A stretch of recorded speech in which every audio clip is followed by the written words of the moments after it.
ओम नमः शिवाय। नमस्कार दोस्तों, स्वागत है आप सभी का हमारे चैनल भक्ति ज्ञान में। दोस्तों, आज मैं आपको शिव पार्वती संवाद की कथा सुना रहा हूँ। शिव का अर्थ होता है कल्याण करने वाले, परंतु वे सृजन और संहार दोनों को ही अपने भीतर समाहित किए हुए हैं। सावन मास भगवान भोलेनाथ शिव को समर्पित होता है। इस मास में हमें शिव के स्वरूप को जानने और मनन करने का प्रयास करना चाहिए। शिव में शक्ति समाहित है। यहाँ शिव पुरुष के प्रतीक हैं और शक्ति स्वरूप देवी पार्वती नारी की। इन दोनों के बीच में जो संवाद हुए हैं वो मन को शक्ति भी देता है और जीने का तरीका भी। एक बार माता पार्वती ने भगवान शिव से कहा कि प्रभु, जीवन क्या है? भगवान शिव ने कहा, हे पार्वती, जीवन तो अनंत है, उसका यूं तो कोई अंत नहीं होता, पर प्रेम के बिना जीवन नीरस है। माता पार्वती कहने लगी, मतलब भगवान? शिव ने कहा, मतलब हम अनंत हैं पर अधूरे हैं। अगर इस अनंतता को बांटने के लिए कोई साथ ना हो तो हम अधूरे ही रहेंगे। माता पार्वती ने कहा, जीवन की यात्रा क्या है? भगवान से बोले, खुद को जानने से ही जीवन की यात्रा पूरी होती है। माता पार्वती ने कहा, ऐसा क्यों? भगवान शिव ने कहा, एक दिन खुद को जानने के सफर में पता चलता है कि अंत और आरंभ एक ही है। माता पार्वती ने कहा, क्या आपको ये सब ध्यान करते हुए और योग करते हुए पता चलता है? भगवान शिव ने कहा, योग चित्त वृत्ति निरोध, ये तो मन की वृत्तियों अर्थात चंचलता को रोकता है और आत्म साक्षात्कार में मदद करता है। माता पार्वती ने पूछा, हे भगवान, पहले मुझे आपके बाह्य आकर्षण यानी बाहरी सौंदर्य से प्रेम था और अब आपके आंतरिक भावों से प्रेम है। भगवान शिव ने कहा, तुम मानमती हो, तुम्हारा होना मुझे संपूर्ण करता है। माता पार्वती ने कहा, मैं मानमती हूँ तो आप क्या हैं जो सारे संसार को सम्मोहित कर रखा है? भगवान शिव ने कहा, प्रेम का आकर्षण ऐसा ही होता है, यही जीवन का आधार है, इसी पर दुनिया टिकी है। माता पार्वती ने पूछा, जब आप चुप होते हैं तब भी ऐसा लगता है जैसे मुझसे बातें कर रहे हैं। भगवान से बोले, ये चुप्पी बहुत कम लोग ही समझ पाते हैं। शांत होना स्थिरता प्रदान करता है।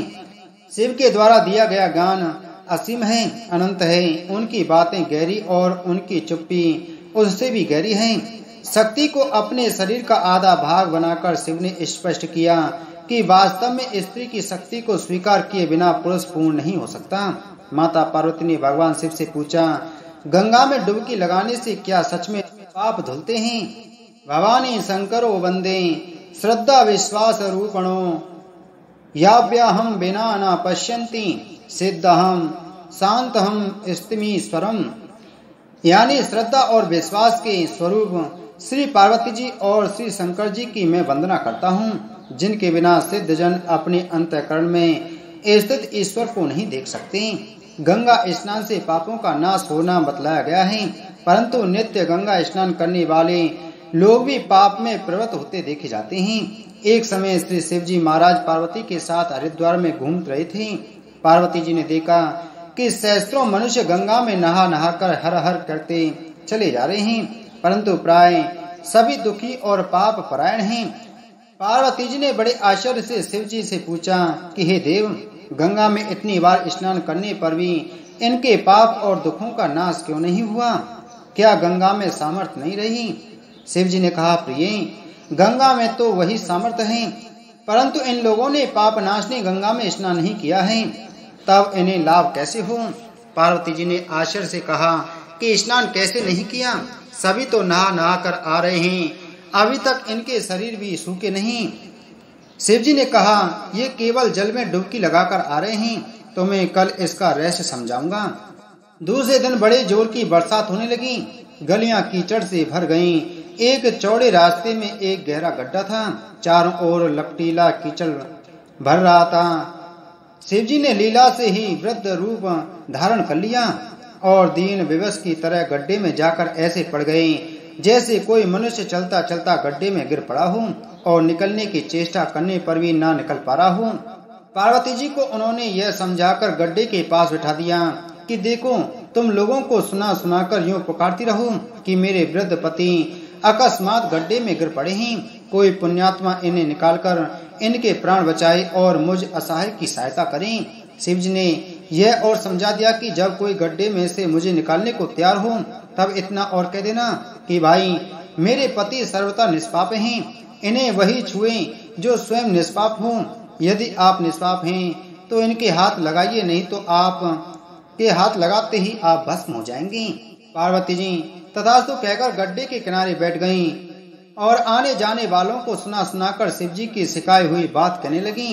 गंगा में नहाकर लोगों के दल आ रहे थे। सुंदर युवती को यूं बैठी देखकर कईयों के मन में पाप आया। कई लोग लज्जा से डरे तो कईयों को कुछ धर्म का भय हुआ, कई कानून से डरे।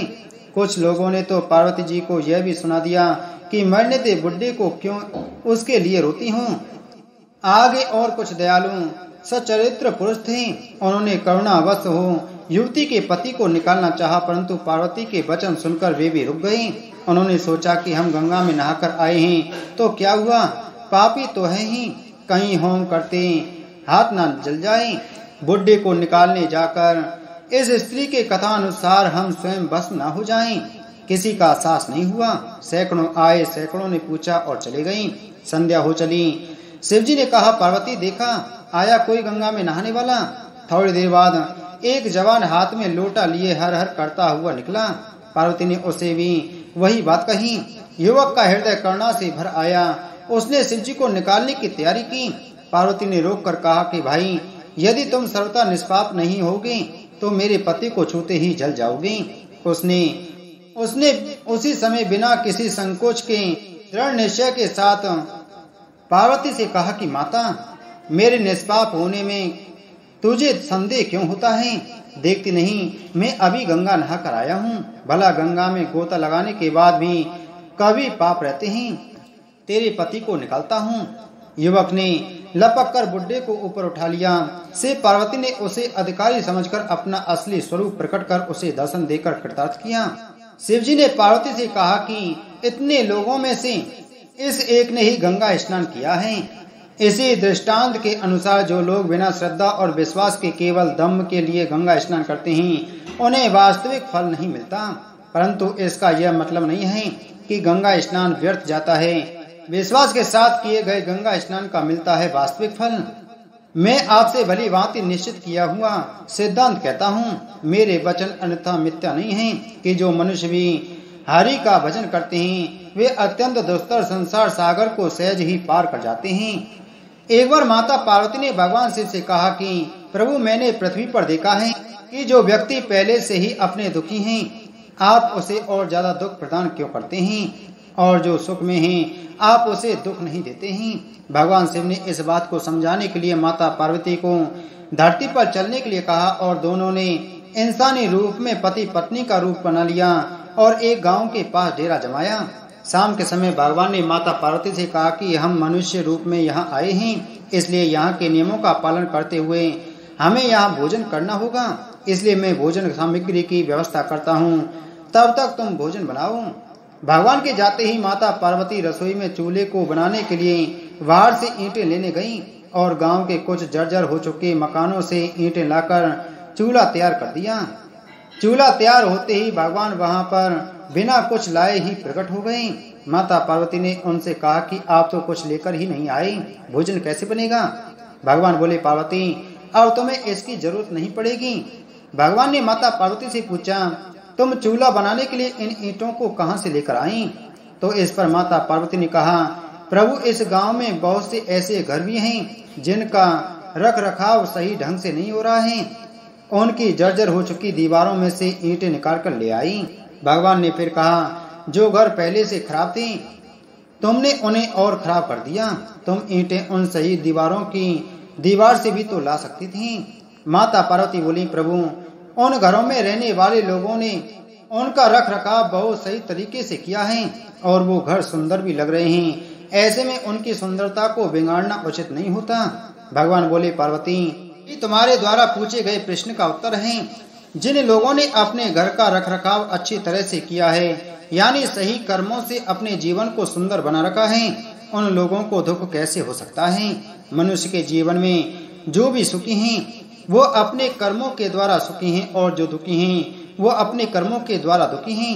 इसलिए हर एक मनुष्य को अपने जीवन में ऐसे ही कर्म करने चाहिए जिससे कि इतनी मजबूत व खूबसूरत इमारत खड़ी हो कि कभी भी कोई भी उसकी एक ईंट भी न निकालने पाए।